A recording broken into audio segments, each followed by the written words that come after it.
어머니 앞으로 이렇게 불쑥 찾아오고 그러지 마세요. 불쑥이라니. 5일 전이면 불쑥이죠. 잠자리도 그렇고 서로 불편하잖아요. 그럼 너희가 올 거니? 아니요. 저도 애엄마도 바쁘고요. 애들도 이제 진학 준비하느라 바빠요. 오늘 이야기 속 주인공은 80세 조순정 씨입니다. 그리고 그녀의 아들 48세 구승환입니다. 조 씨는 두근거리는 마음으로 아들네에 방문했던 어제를 떠올렸습니다. 하룻밤 만에 이렇게 비참하고 슬픈 기분이 들 줄은 꿈에도 몰랐습니다. 장장 11년 만에 만나는 외아들이었습니다. 금이야 오기야 키웠던 하나밖에 없는 아들. 나이 80 먹은 홀어머니는 피눈물 나는 심정이었습니다. 그리고 아들 집에서의 하룻밤을 뼈저리게 후회했습니다. 11년 전까지만 해도 조 씨는 아들과 함께 살았습니다.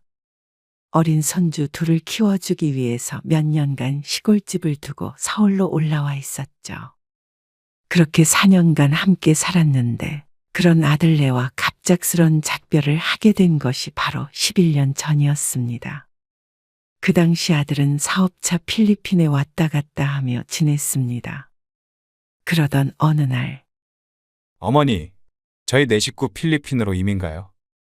내 식구, 아들, 며느리, 손자, 손녀를 이르는 말이었습니다. 그리고 그 안에 함께 살던 조 씨는 없었죠. 바쁜 아들 며느리를 대신해 핏덩이 손주들을 4년 동안 키워주었던 조 씨는 애초에 가족이 아니었던 것처럼 말했습니다. 상의가 아닌 통보였습니다. 그래서 아들의 말을 듣고도 조 씨는 어떤 말도 하지 못했습니다. 언제 올 거니? 모르겠어요. 애들 학교도 다니고 그러면 아마 거의 필리핀에서 살게 되겠죠. 사업을 접지 않는 한은요. 그럼 영영 안 온다는 말이야? 글쎄요, 자리 좀 잡아봐야 알 것 같아요. 그 말이 그 말이었습니다. 아주 떠날 것처럼 말하는 아들 때문에 조 씨는 남몰래 눈물 흘렸습니다. 만나지 못하는 곳으로 떠난 자식에 슬퍼하지 않을 부모가 어디 있겠습니까? 그것도 일찍 남편을 떠나보내고 홀로 키웠던 외동아들이니 말이죠.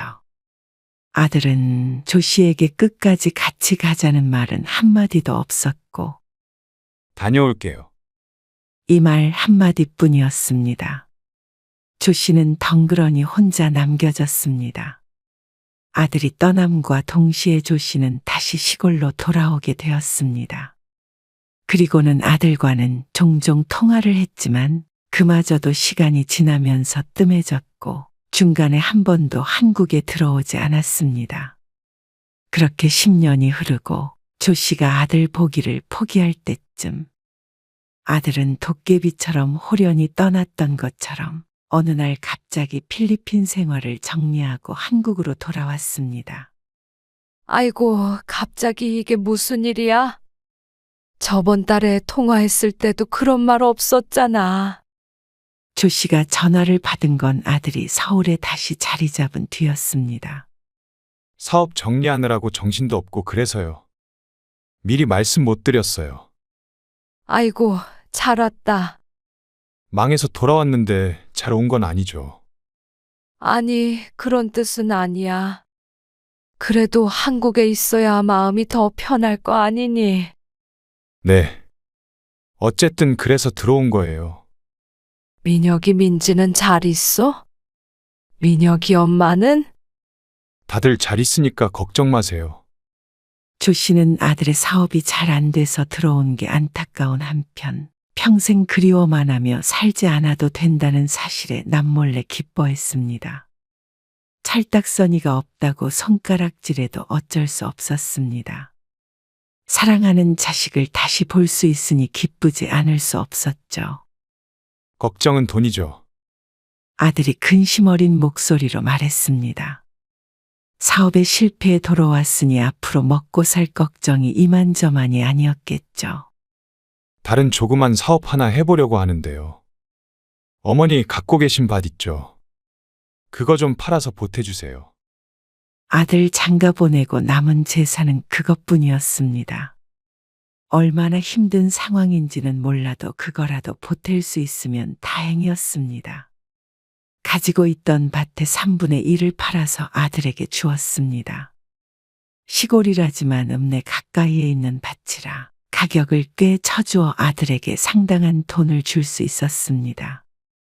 그리고 아들이 돌아온 지 1년이 된 지금까지도 조 씨는 한 번도 아들의 얼굴을 본 적이 없었습니다. 애들은 잘 있니? 네, 잘 있죠. 학교 다니고. 그 어린 아이들이 벌써 커서 손자는 중학교 3학년, 손녀는 초등학교 6학년이 되었습니다. 가끔 통화하긴 했지만 이제는 키워준 할머니에 대한 기억이 없을 나이였습니다. 이번 추석에도 바쁘니? 아, 바쁘죠.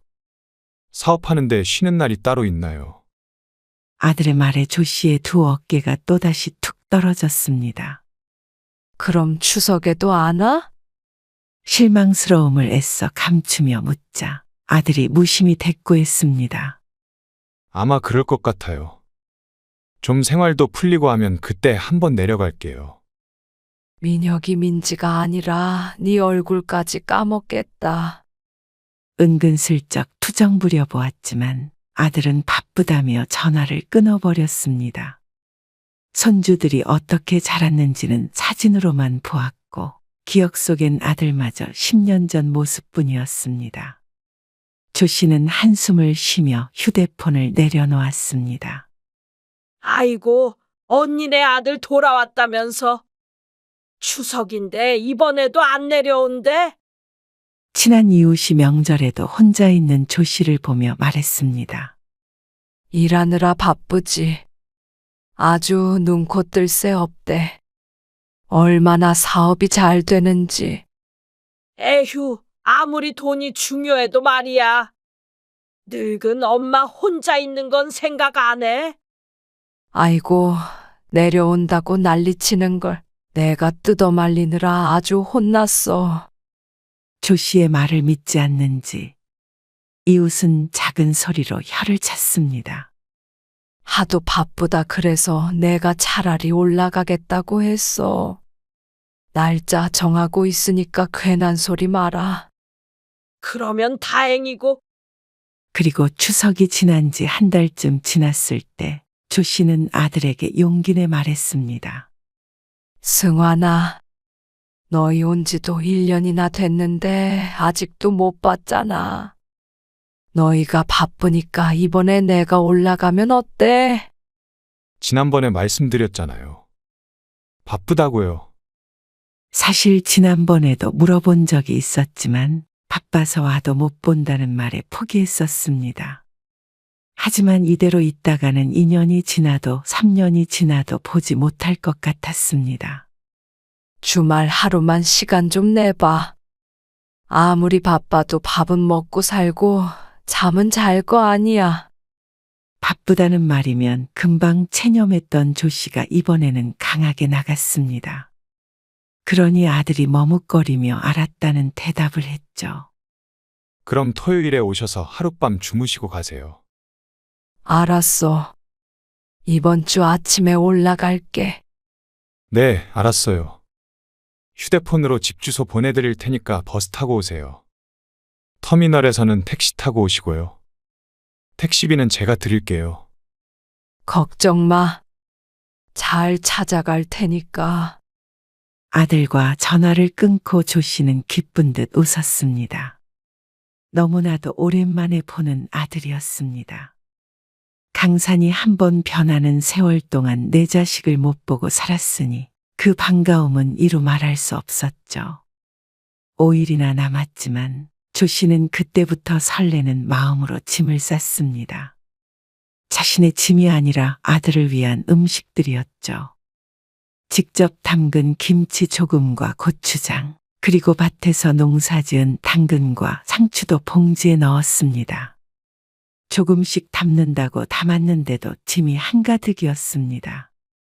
마당에서 콧노래를 부르며 챙기고 있는데 지나가는 길에 들른 이웃이 의아해했습니다. 어디 이사라도 가? 뭘 그렇게 챙겨? 아, 우리 아들네. 이번 주말에 올라가기로 했거든. 그러자 이웃이 놀랐습니다. 정말? 진짜 가는 거야? 그럼 진짜로 가지 가짜로 가는 것도 있어. 아니, 영 끄는 줄 알았더니 그건 아닌가 봐. 이웃은 말을 하자마자 아차하는 표정을 지었습니다. 조 씨는 황당하다는 듯이 대답했습니다. 누가 누구랑 연을 끊어? 그러자 어색한 웃음이 돌아왔습니다. 아니, 내 말은 솔직히 언니 아들 필리핀에서 돌아온 지가 언젠데 말이야. 홀어머니 한 번 보러도 안 오니까 다들 그렇게 생각했지. 뭐 아니면 다행이고. 고놈의 주둥이들을. 쓸데없는 말 할 거면 얼른 가봐. 아니, 걱정돼서 한 소리지 뭐. 근데 뭘 그렇게 바리바리 싸가? 고속버스 타고 가는 거 아니야? 노인네가 다 어떻게 들고 가려고. 조 씨도 평상 위에 가득 찬 짐들을 바라보았습니다. 아마 다 들고 가지는 못할 듯 했습니다. 그래도 이번에 보면 또 언제 볼지 모르니까 아들이 좋아하는 것들을 최대한 많이 챙겨주고 싶은 마음이었습니다. 서울 가면 먹을 거 천진데 시골 음식 좋아라 하겠어? 아무튼 자식 사랑 유별나. 조 씨는 듣는 둥 마는 둥 했습니다. 그리고 주말이 됐을 때 새벽 일찍 눈이 번쩍 뜨였습니다. 원래도 잠이 많지 않았지만 그날따라 유난히 잠을 설쳤습니다. 들고 갈 수 있는 만큼 단단히 챙긴 조 씨는 이른 아침 집을 나섰습니다. 그리고 버스에 탑승한 뒤에 바로 아들에게 전화를 걸었습니다. 나다. 지금 버스 탔어. 아, 벌써요. 알겠어요. 조심히 오세요. 아들은 자다 깼는지 목소리가 잠겨 있었습니다. 버스가 출발하고 덜컹거리는 버스를 따라 조 씨의 마음도 함께 요동쳤습니다. 손주들이 얼마나 컸을까 상상만 해도 설레었습니다. 오랜만에 보는 아들도 며느리도 어서 빨리 보고 싶었습니다. 그리고 생각했습니다. 10년 참 길다. 남편도 자식도 없이 홀로 산 시간이 10년이 넘었습니다. 이웃들이 조 씨가 자식과 연을 끊었다고 생각해도 이상한 일이 아니었습니다. 조 씨는 옆좌석에 김치와 고추장, 각종 채소들을 올려놓았습니다. 그렇게 1시간쯤 가다가는 어느 터미널에서 옆자리에 사람이 타자 발밑에 내려놓기도 하고 봉다리는 끌어안기도 하고 그렇게 한참을 갔습니다. 버스 타고 3시간 반. 들고 있는 짐도 무겁고 앉아있는 허리도 아프지만 긴 시간에도 기분 좋은 기다림이었습니다.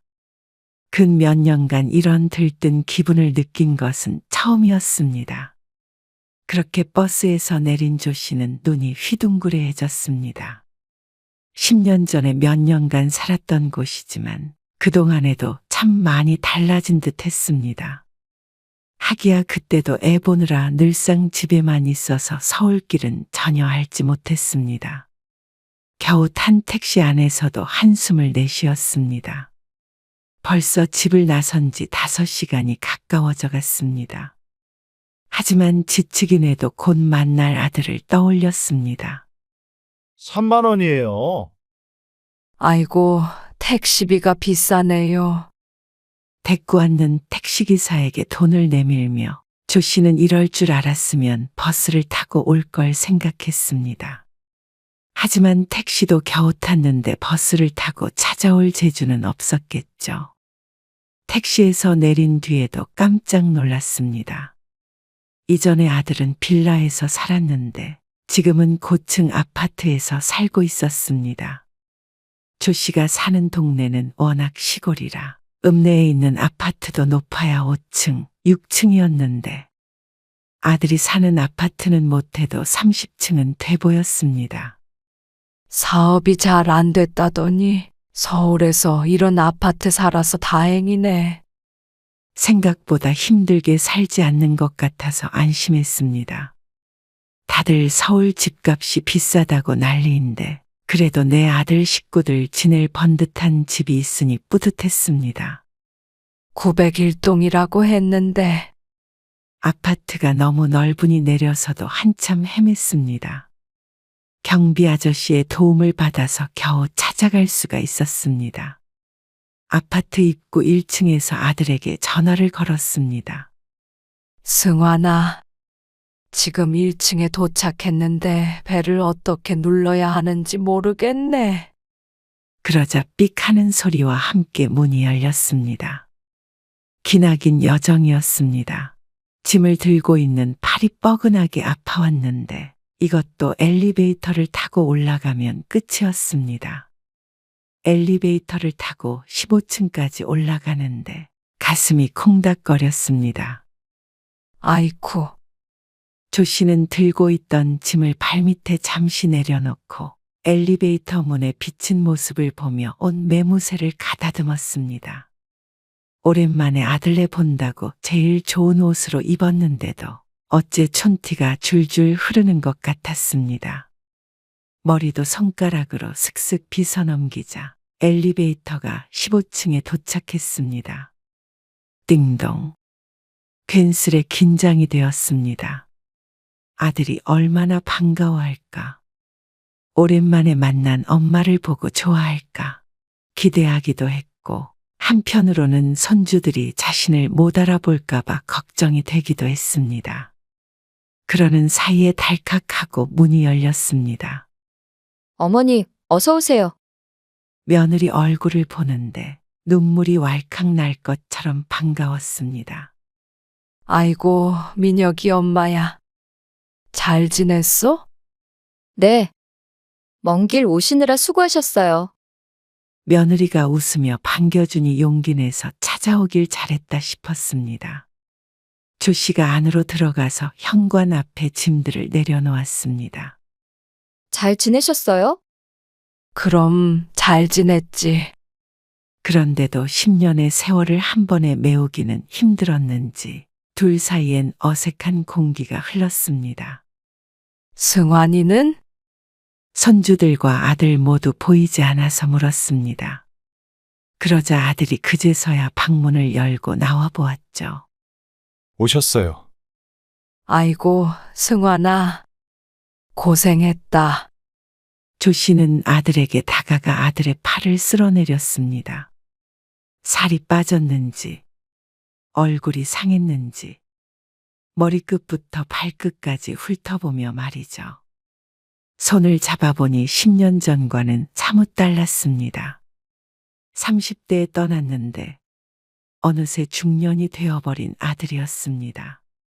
어머니, 많이 늙으셨네요. 그러자 조 씨가 잡은 손을 놓고 자신의 얼굴을 쓸어내렸습니다. 아들도 늙었는데 조 씨는 그야말로 폭삭 늙어버렸겠죠. 조 씨는 어색한 웃음을 지었습니다.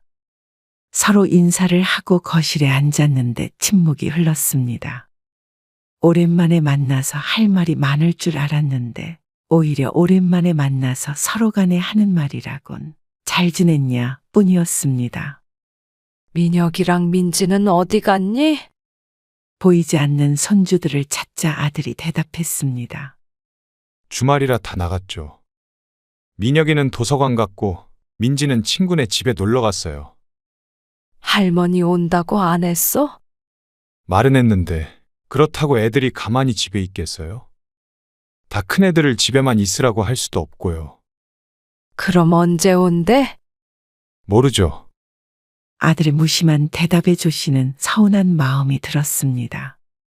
갓난아기 때부터 조 씨의 손으로 기른 아이들인데 오랜만에 할머니를 본다는데 다들 나가버리니 섭섭할 수밖에 없었습니다. 잠시 얼굴이라도 보고 나갔으면 좋았을 텐데 하고 생각했습니다. 그런데 그때 며느리가 말했습니다. 어머니, 어쩌죠? 저 지금 나가봐야 해요. 어딜? 아, 모임인데요. 저녁 늦게 들어올 것 같아요. 조 씨가 놀란 표정을 짓자 며느리가 겸연쩍은 표정을 지었습니다. 일주일 전에 잡은 약속이라서 갑자기 취소할 수가 없어서요. 그러니 어서 다녀와라. 자신이 갑자기 오겠다고 했으니 할 말이 없었습니다. 그렇게 며느리가 나가고 조 씨는 아들과 둘이 남았습니다. 식사하셨어요? 아침만 먹고 나왔지. 그러자 아들이 난감해했습니다. 저는 아침을 늦게 먹어서요. 어머니 배고프시면 짜장면이라도 시켜드릴까요? 아들의 물음에 조 씨가 손사래를 쳤습니다. 아니야, 괜찮아. 이따가 애들 오면 같이 먹지. 아, 그러면 죄송한데 저는 할 일이 조금 있어서요. 거실에서 TV 좀 보고 계세요. 아들은 할 일이 있다며 안방으로 들어가 컴퓨터로 무언가를 했습니다. 일을 하는 것 같아서 말을 걸기도 그래서 조 씨는 소파에 앉아 TV를 켰습니다. 일에 방해될까 싶어 음소거로 해놓고 말이죠. 그렇게 앉아있으니 얼떨떨했습니다. 다섯 식구 단란하게 식사도 하고 이야기도 나누는 상상을 하고 왔으니 지금 뭐 하고 있는 건가 싶기도 했습니다. 소리가 들리지도 않는 드라마를 흐린 눈으로 보고 있는데 삐리릭 하고 현관문 열리는 소리가 났습니다. 남자아이가 들어오며 놀란 표정을 지었습니다. 손자 민혁이었습니다. 민혁이니? 5살 때 보고 못 본 손주는 길에서 마주치면 알아볼 수도 없을 것 같았습니다. 아, 안녕하세요. 손주를 바라보는 조 씨의 설레는 마음과는 다르게 아이는 아주 어색하게 인사를 했습니다. 필리핀에 있을 때도 종종 통화를 했지만 이렇게 마주보는 것은 너무나 오랜만이었습니다. 어릴 땐 할머니 껌딱지라는 소리를 들을 정도였는데 지금은 모르는 할머니를 보는 듯 했죠. 잘 지냈어? 정말 많이 컸다. 아, 네.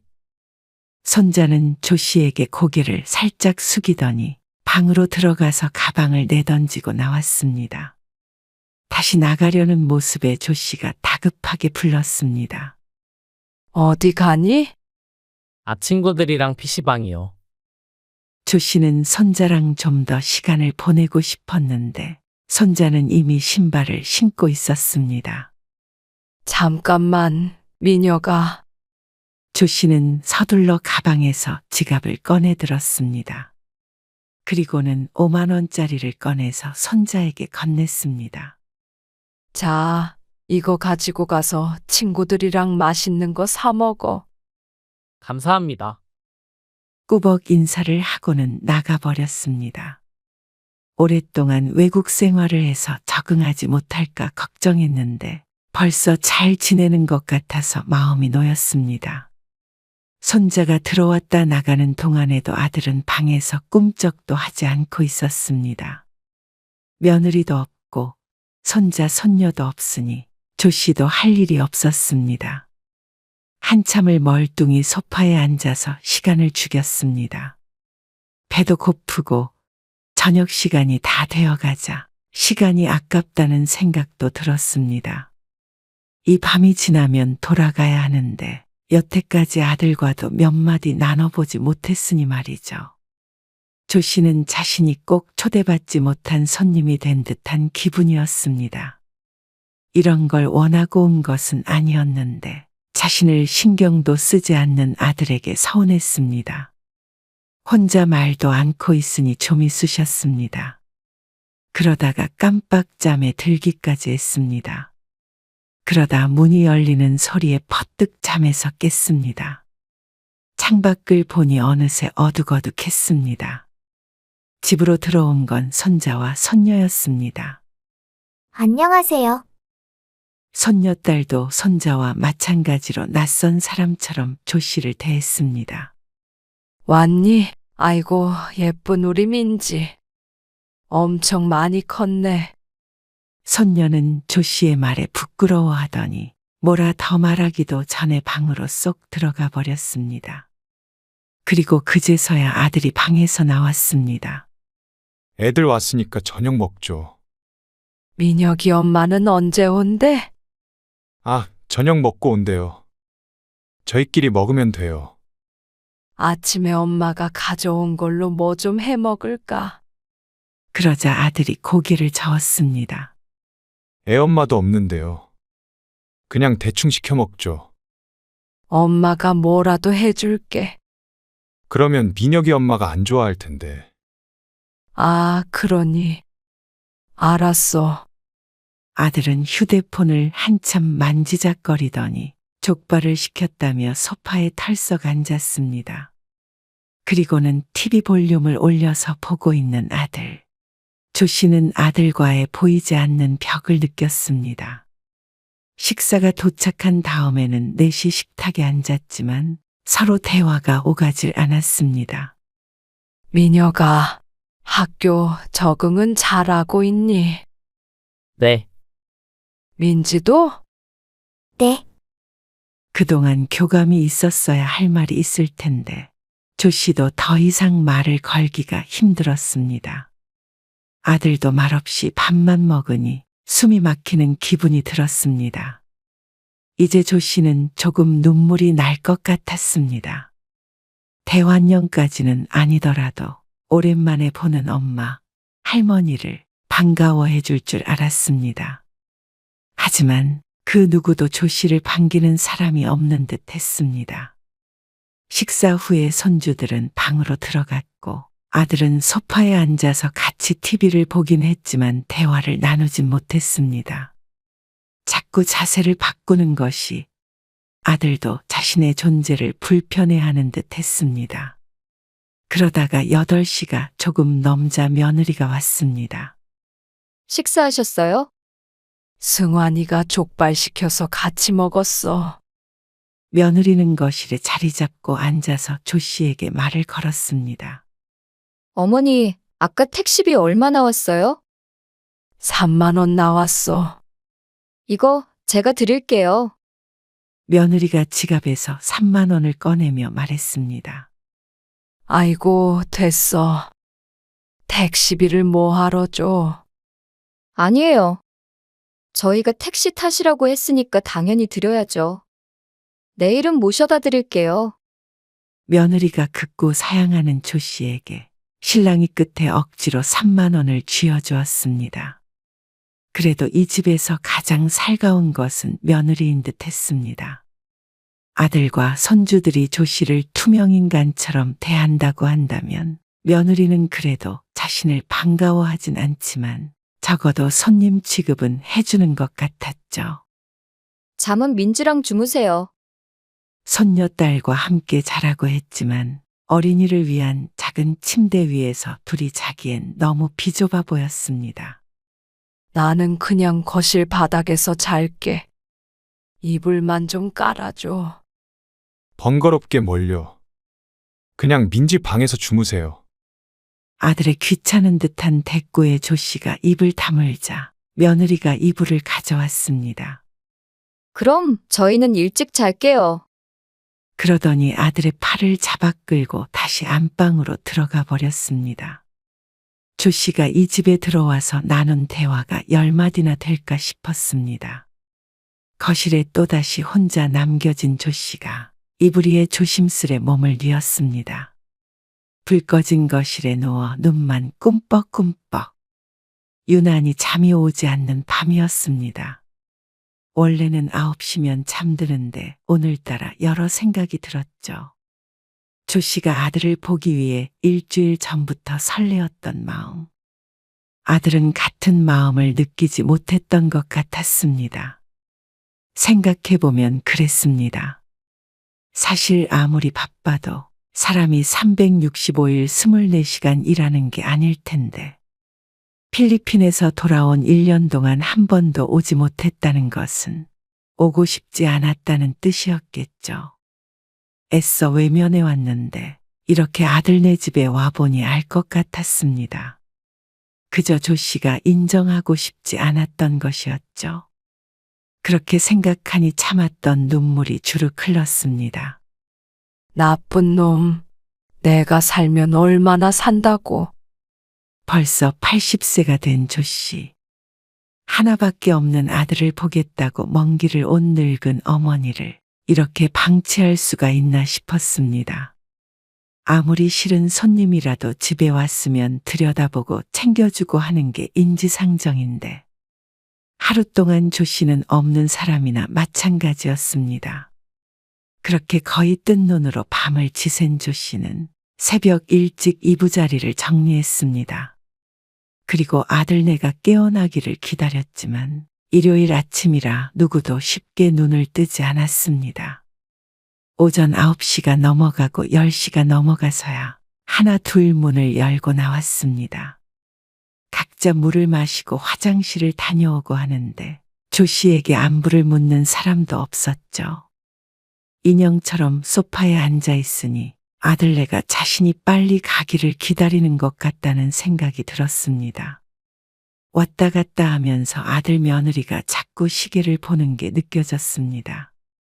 조 씨는 아침밥을 먹기도 전에 가방을 챙겨 일어났습니다. 나는 이만 가봐야겠다. 그러자 아들이 기다렸다는 듯이 말했습니다. 아, 가시게요? 어차피 저희도 금방 나가야 되니까 가는 길에 터미널에 모셔다 드릴게요. 그러면서 주섬주섬 옷을 챙겨 입었습니다. 몇 시에 약속인지는 모르겠지만 조 씨가 언제 갈 줄 알고 오전에 약속을 잡았는지 모를 일이었습니다.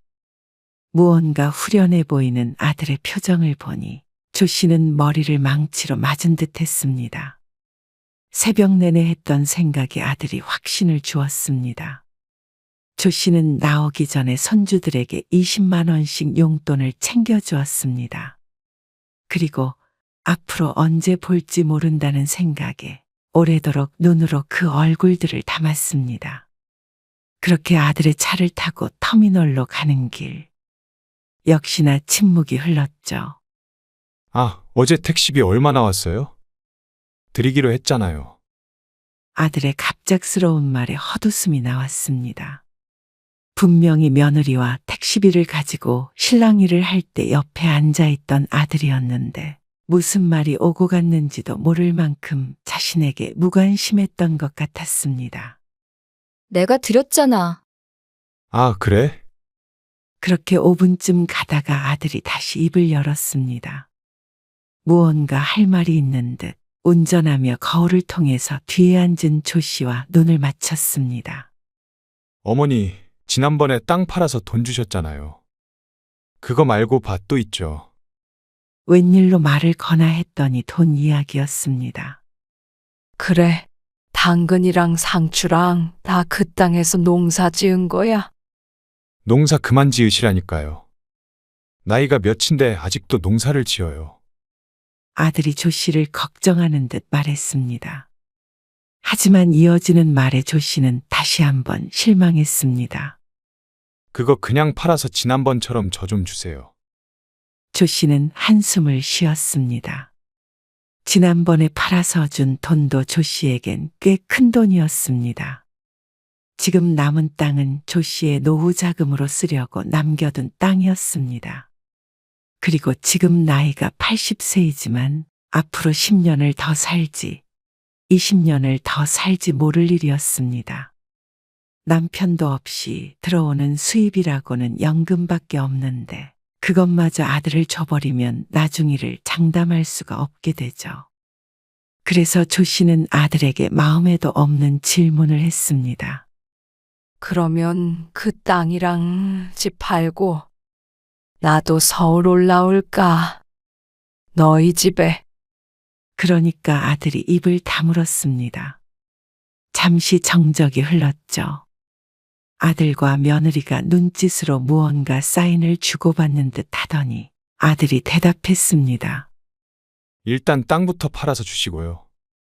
나중에 어머니 어디 아프시면 그때 다시 얘기해요. 조 씨는 느꼈습니다. 그럴 생각이 없구나.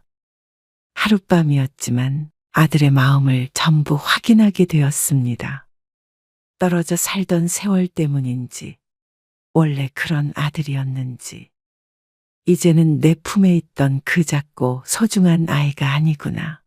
아들에게도 나는 세상에 하나밖에 없던 사랑하는 엄마가 아니구나 하고 생각했습니다. 아들은 아내도 있고 자식들도 있는 온전한 가정이었고, 조 씨는 이제 가진 것 다 내놓고 물러나줘야 하는 늙은이일 뿐인 듯 했습니다. 그 땅은 아직 팔 생각이 없어. 내가 내일 당장 죽는 것도 아닌데. 나중에 너한테 손 안 벌리고 살려면 나도 돈이 있어야 하잖아. 그건 나중에 제가. 아니, 나중에도 내 스스로 알아서 살아갈게. 아니, 제가 그 돈이 좀 필요해서 그래요. 너보다 이 늙은 엄마가 그 돈이 더 필요하지 않겠니? 너는 지난번에 준 돈으로 사업 잘 일으켜봐라.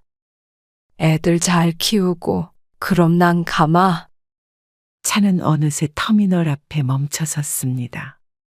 조 씨가 차에서 내리려고 하자 아들이 말했습니다.